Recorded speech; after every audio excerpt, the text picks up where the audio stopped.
Hey, hi everyone. Welcome to your show, Coffee with Experts. This is your host, Ranmay here. And today we have Joy Hawkins, who is the owner and president at Sterling Sky Inc. with us. Hey, Joy, how's it going? Good. How are you? All good. Yeah, I can't really complain. Joy, before we move any forward, why don't you talk us through your journey? Let's get to know the human behind the mic and also more about Sterling Sky, your agency. What do you guys do? What do you guys specialize in? And we take it off from there. Yeah, so I've been doing SEO for almost 20 years. I started back in 2006 and it's an accident getting into the industry. I went to school for marketing, but had no idea what I wanted to do with it. And then just got a job selling Google ads and also didn't Yeah. really know anything about Google ads at the time. And from there started teaching myself SEO, which launched my career. And then I started worked at two different agencies before Mhm. eventually deciding to start my own.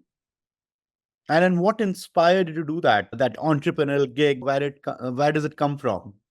Yeah, it's very much not a planned thing. I actually, when I left the first agency, it was a integrity thing. So I realized they were not very good at what they did and what they sold. And I was in sales, so I was selling all this stuff and realized really quickly that wow, they're not delivering on their promises. And my clients were annoyed and frustrated. So it's not a company that you'd want to stay working at. And I thought at that point, I was like in my 20s, and I was like, there's no way I would ever want to start my own company. This is terrifying. So we went and my sister who worked there at the time went to a different company and I worked there for 8 years. And it was really more of like when I left that company, it was just they had very different goals than I did and what they wanted out of their clientele, what they wanted me to do. They kept trying to push me back into sales because that made them the most money. And I kept telling them I don't want to do sales. Like I really like learning SEO. I really like doing SEO. I like figuring out Google's algorithm. And there was just such a misalignment in direction there. Yeah, I don't know. I just decided to try working for myself. Had no idea if it would work or not. And then, yeah, 7 years later, here we are. Lovely. And you're talking about algorithms, right? You have been in the industry for a couple of decades now. You have been a cornerstone in the local SEO industry, right? You have seen enough summers and winters, enough Google algorithm updates hitting us. So, what, as per you, has been the biggest shift when we talk about all these Google updates? Yeah, the one that was the most substantial for the sector of SEO that I work in, which is local SEO. So we deal with small businesses where their customers are local to them. So think dentists, lawyers, plumbers, that kind of thing. I'd say the biggest impact that we saw in that sector of SEO was last winter. There was a major algorithm update that made it so that businesses rank differently based on their opening hours. So essentially, when businesses are open, they rank better, and when they're closed, they rank worse. So this was huge because we have a lot of clients that maybe their customers are searching for them after hours. I think about like when I'm searching for a dentist, isn't always when the dentist is open. So that's got substantial impact because now if I'm at home at 8 p.m. at night and I'm searching for a dentist near me, I'm actually not getting the majority of the dentists around me because they're all closed. And so Google is actually prioritizing the ones that are still open. So it has pretty significant impacts on small businesses that I think a lot of people still are not aware of. Right, absolutely, absolutely. And then starting your own agency, I understand the transition, it takes time. But the initial days are really difficult. Getting those first clients, setting up the finances, the HR, getting the right team under the roof. So, what were those initial challenges, Joy, and how did you overcome them? Yeah, one of the biggest challenges was finding a good lawyer. There are so many, and oh man, I've switched many times. That's one that took me a while to find someone good. And I think once you found a good lawyer, you'll know, right? You won't want to ever deal with anybody else. But that was probably the most challenging thing as a business owner. I found a good accountant pretty early on, and that was a lifesaver because what Yeah. accounting was one of the things that terrified me about starting a business. I'm like, I don't know anything about taxes and implications for things. And so he's almost like my personal CFO. Like he answers all my questions. And yeah, I love my accountant. So I think that having a good lawyer and accountant is a necessary thing, but it's not always easy to find. Yeah. And then you have a quite a sizable team at Sterling Sky, right? So you must have been involved in the hiring processes, setting up teams, and building the processes for your agencies. While building a team, what qualities do you look for? Let's say you're hiring a resource for your agency. Yeah, a couple of things. So I actually, one of the early decisions that I made is I actually put somebody else in charge of hiring because that is not my strong suit. I'm very analytical. I'm good with figuring out Google's algorithm, and I'm not great all the time with people. So managing people is not necessarily my forte. So I think when we hire people, we're learning that like some people are really good at certain jobs, and if you can figure out what somebody is good at and put them in that thing, then they will excel. But if you try to fit somebody into a job that's really not meant for them, I'll give you an example. Like we are all work from home. I've hired a few people that are amazing individuals, but really cannot work from home. Like they are just not set up in a way that work from home is a viable option for them. Because it involves a lot of things. You have to be able to not have tons of distractions around you. You have to be able to really be able to focus. There's a lot of self-motivation involved because the accountability is not the same as when you're in an office environment. So we've been learning slowly how to weed out people that are not a good fit in that aspect. But if I had to pick one thing, I'd say ultimately you want to find people that are really passionate about what they do. So that's one of the first things we look for is, do you actually care about local SEO? Is this something that excites you? And Right. is it something you want to do long term too? Because I'm not looking to have a revolving door. Those are the big things that we want to know right out the get-go when we hire people. Absolutely.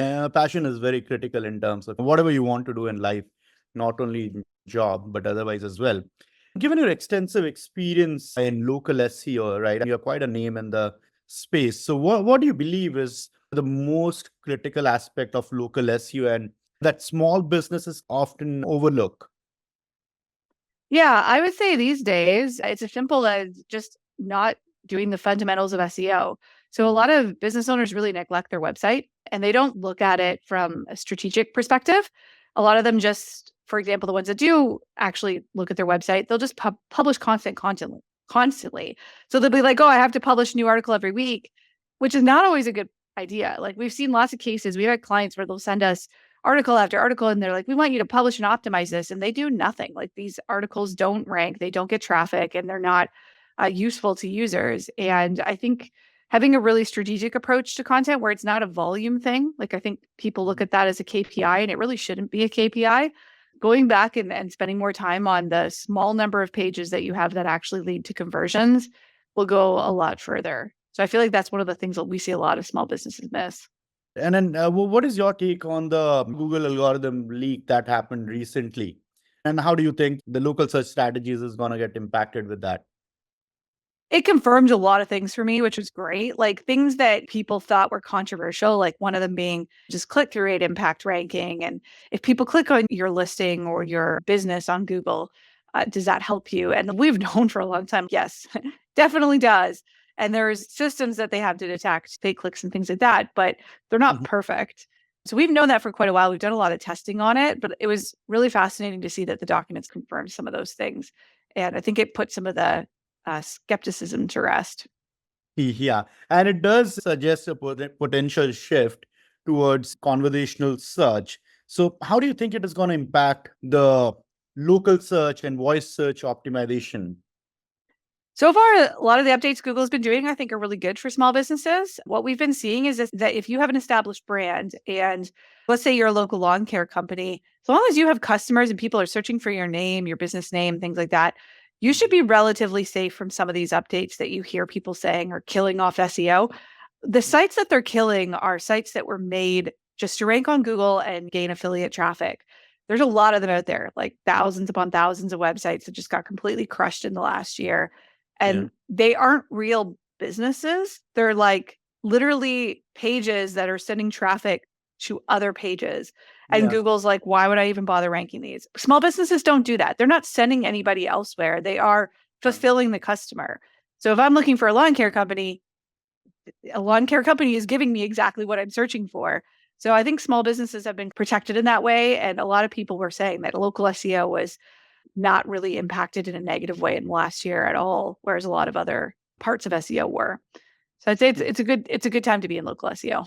and then with the increased emphasis on EE, how do you feel can local businesses build stronger authority signals? Hmm. Say the big one is social media. I think getting a following on the platforms that your customers are using is super important. So if you're a restaurant, you should really be on Instagram. You should have a lot of followers there. I've seen some lawyers now getting into YouTube, and their YouTube videos are not only driving traffic to them, but they're increasing their branded searches, increasing their brand presence. I think all that stuff is something that is challenging for the average small business to get their head around. But don't put all your eggs in SEO. Like, you have to be doing other forms of advertising as well to Yeah. drive up that brand awareness, because that helps your SEO perform better. So we find clients of ours that do the best and have the best success are often ones that are doing ads on Google or doing massive advertising outside of Google, right? Like in the offline world, they are such easier clients to get ranked. Like, it's so much easier than a brand new business that has no established presence on Google, nothing to say for their name. It's a lot longer of a journey for people like that. And talking about AI, how do you see AI impacting local search and SEO as a whole, rather? We've been using it as tools mainly. I say AI is your best friend as a tool. Like, I've used it. An example of where I've used it in content is, I need to like naturally work in this keyword into this sentence. How do I do that? ChatGPT can do that better than I can, faster than I can. Right. So things like that. We are definitely not using AI for full-blown content. Hey, write me an article on this topic, yada, yada. I would say that's dangerous territory. So we're not doing that at all. But I am definitely using it for lots of tools, especially to help craft things like titles, stuff like that. It's very good at things like that. Absolutely. And you have been a driving force in the local SEO communities. For our listeners, what do you want to say? How important is networking and building relationships in the SEO industry? You have been a speaker at quite a few prestigious conferences, so you know a thing or two about networking for sure. Yeah, networking has been very important to my career for sure. I wouldn't know or have met all the people that helped launch my career without meeting them in person. So I really do feel like the pandemic kind of killed some of that. And I've seen that some people are almost reluctant to do conferences anymore. And I'm like, guys, we need to get out there. The virtual world is great, but it doesn't replace reality. So I think it's really important to make real world life connections. And the only way to do that really meaningfully is in person. Lovely, lovely. Finally, Joy, you have worked in agencies. Now you are running a successful agency yourself, right? So you have been on both sides, I would say. So for our listeners, for the young listeners especially, any piece of advice that you'd want to give to them, the ones who are trying to make a mark in the digital marketing SEO space, or let's say, trying to venture out on something on their own, on their entrepreneurial journey? Yeah, I mean, before you can really start a business, I think you have to be an expert in something, right? Like, I think it's Yeah. harder when you're just starting out and you're like, I don't know anything about SEO, but I want to start a company. Like, that's, in my opinion, a really bad idea. Yeah. Like, who would hire you? Why would anybody hire you? So I was 11 years in when I started my company, and I think it really should be more like that, where you are an expert first. But I also don't think owning a company is for everybody. Take that with a grain of salt.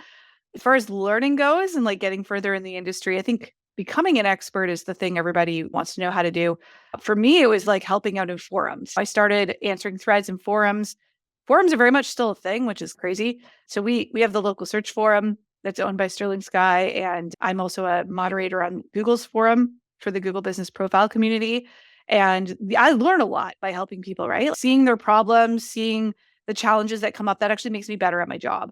So I would say if you're really looking to learn, that's one good way to do it. If you like videos, obviously there's a million YouTube channels as well that have really awesome stuff to learn there. Lovely, lovely. Great, Joy. This has been a lovely conversation. But before I let you go, a quick rapid fire if you're game for it. Sure.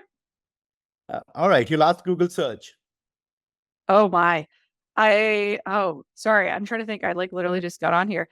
I think I was looking up this protein shake that my friend just gave me. All right, all right. What did you do with your first paycheck, Joy? First paycheck of your life? I probably spent it at KFC because I was in high school. Kentucky Fried Chicken. That's fast food. All right. When do we find you on Friday evenings after office or after work?